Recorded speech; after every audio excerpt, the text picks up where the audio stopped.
ಈ ದಿನ ಒಂದು ಹಬ್ಬದ ವಾತಾವರಣ ಅಂತ ನಾವು ಅಂದ್ಕೊಂಡಿದ್ದೀವಿ. ಯಾಕಂದ್ರೆ 134ನೇ ನಮ್ಮ ಅಂಬೇಡ್ಕರ್ ಅವರ ಹುಟ್ಟುಹಬ್ಬವನ್ನ ಆಚರಿಸಲಿಕ್ಕೆಲ್ಲ ಇಲ್ಲಿ ತಮಿಳುನಾಡು ಕರ್ನಾಟಕ ಮಧ್ಯೆ ಇಲ್ಲಿ ಸೇರಿದ್ದೀವಿ. ಎಲ್ಲ ವೇದಿಕೆ ಮೇಲೆ ನಾನು ಸ್ನೇಹಿತರಿದ್ದಾರೆ.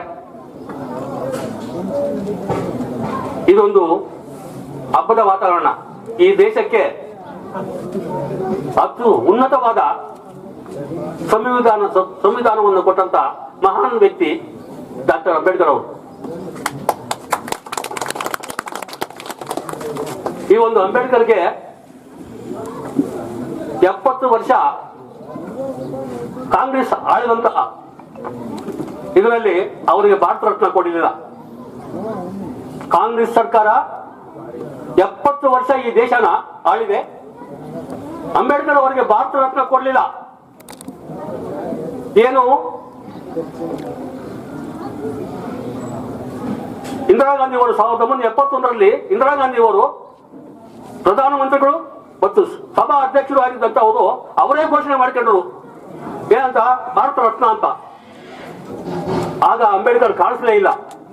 ಈ ದೇಶಕ್ಕೆ ಅತಿ ಉನ್ನತವಾದ ಸಂವಿಧಾನವನ್ನು ಯಾರು ಕೊಟ್ಟೇ ಇಲ್ಲ ಅಂತ ಅವರು ಕೊಟ್ಟಂತವರಿಗೆ ಅವರು ಕಾಣಿಸಲೇ ಇಲ್ಲ. ತದನಂತರ ರಾಜೀವ್ ಗಾಂಧಿ ಅವರು ಸತ್ತ ಮೇಲೆ ಅವರಿಗೆ ಕೊಡ್ತಾರೆ ಏನು, ಭಾರತ ರತ್ನ. ಅವಾಗೂ ಕಾಣಿಸಿಲ್ಲ ಅಂಬೇಡ್ಕರ್. ಈಗ ಈ ದೇಶದಲ್ಲಿ ಹೇಳ್ತಾರೆ ನಾವು ಕಾಂಗ್ರೆಸ್ ಅಂಬೇಡ್ಕರ್ ನಾವು ಎತ್ತಿ ಇಳಿತೀವಿ ಅಂತ ಹೇಳ್ಬಿಟ್ಟು ಹೊತ್ತು ಓಡಾಡ್ತಾರೆ.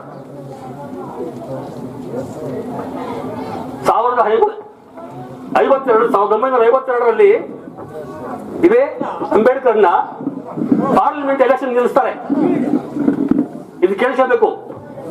ಎಲೆಕ್ಷನ್ ನಿಲ್ಲಿಸ್ಬಿಟ್ಟು ಒಬ್ಬ ಪ್ರಧಾನಮಂತ್ರಿ ಕಾರ್ ಡ್ರೈವರ್ ನಿಲ್ಲಿಸಿ ಅವನು ಸೋಲಿಸ್ತಾರೆ. ಯಾರನ್ನ? ಅಂಬೇಡ್ಕರ್ನ. ಆ ಅಂಬೇಡ್ಕರ್ ಆಗ ಮನನೊಂದು Congress is burning house, Congress is burning house, ಇದು ಕಾಂಗ್ರೆಸ್ ಸುಟ್ಟ ಮನೆ ಅಂತ ಹೇಳ್ತಾರೆ. ಇದನ್ನ ನಾವು ಅರ್ಥ ಮಾಡ್ಕೊತಾರೋ ಬಿಡ್ತಾರೋ ಗೊತ್ತಿಲ್ಲ.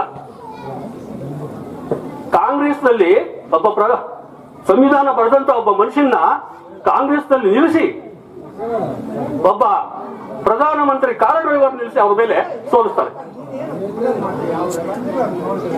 ಇದೆಲ್ಲ ನಾವು ಕಣ್ಣಾರೆ ಕಂಡಿರೋದು.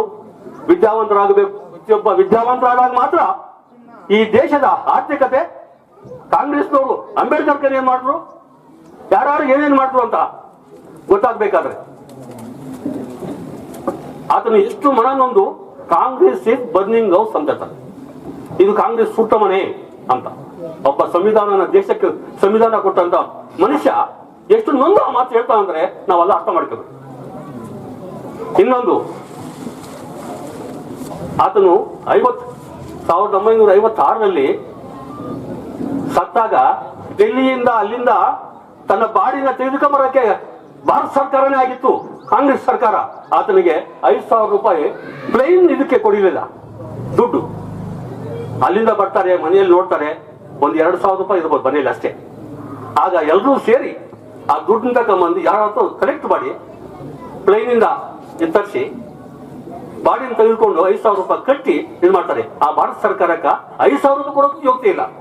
ಆಗ ಸರ್ಕಾರ ಯಾವುದು? ಕಾಂಗ್ರೆಸ್ ಸರ್ಕಾರ. ಆತನ 5 ಅಡಿ 6 ಅಡಿ ಜಾಗ ಕೊಡೋಕ್ಕೂ ಅವ್ರಿಗೆ ಯೋಗ್ಯತೆ ಇಲ್ಲ. ಒಂದು ನದಿ ತೀರದಲ್ಲಿ ಹಾಕ್ತಾರೆ ಯಾರನ್ನ? ಅಂಬೇಡ್ಕರ್ ಅವ್ರನ್ನ. ಅದನ್ನ ಯಾರು ಪೂರ್ತಿಯಾಗಿ ಇಂಪ್ರೂವ್ ಮಾಡ್ತಾರಂದ್ರೆ ನಮ್ಮ ಪ್ರಧಾನಮಂತ್ರಿ, ಈಗಿನ ಪ್ರಧಾನಮಂತ್ರಿ ಅವರು. ಆತನು ಎಲ್ಲಿ ಲಂಡನ್ ನಲ್ಲಿ ಓದಿದ್ದ ಮನೆ, ಆ ಮನೆಯನ್ನ ದೊಡ್ಡ ಒಂದು ಬಂಗ್ಲೆ ಮಾಡಿ ನಮ್ಮ ಇಂಡಿಯಾದಿಂದ ಯಾರು ಮಕ್ಕಳು ಎಷ್ಟು ಓದ್ತಾರೋ ಆ ಓದಲಿಕ್ಕೆ ಅನುಕೂಲ ಮಾಡಿಕೊಟ್ಟಿದ್ದಾರೆ.